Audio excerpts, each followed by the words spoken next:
Atleta Timoroan completa jogo e a Asian University Games reunrua Ronoloresin rua e a Tailândia não consegue lori medalha o sang muti no metang mai Timor-Leste.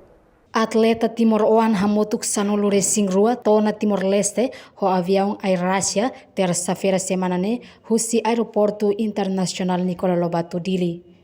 Atleta José Fernandes Fátima Hateteng já inicia preparação to final competição contingente Lori atleta na Entolu ba Federação Sadres. Entretanto, nação Selo Lori atleta na Lima ba competição ne. Competição itu ne contingente Lori atleta na Entolu ba Federação Sadres.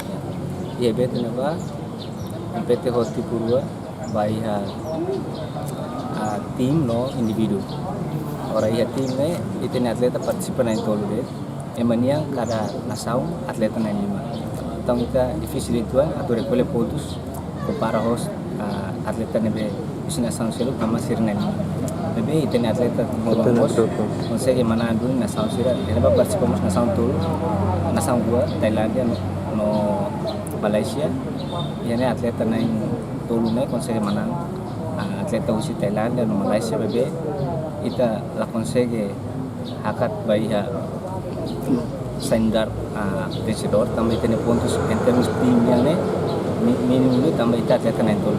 Eu fatin anesam vice-presidente da Federação Sadres, Jacinto de Oliveira informa, atleta Sira precisa ir a concentração cleam ba formação.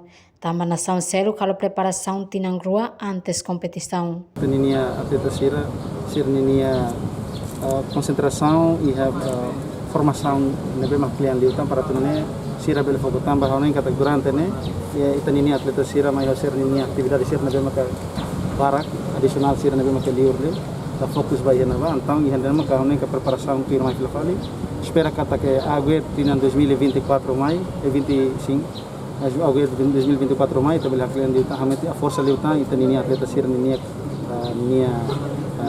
jogos nebe mas Sira se halo ban tamane maka honen preparação e tare kata que nações Selo Sira halo ser ni preparação tinan rua antes podia suru evento Sira sana. Entretanto, atleta nebetona Timor-Leste joga ba modalidade hatmak modalidade atletismo, taekwondo, sadres no vôlei praia. Reportagem Celeste de Jesus, Marciana Amaral, Televisão Timor Post.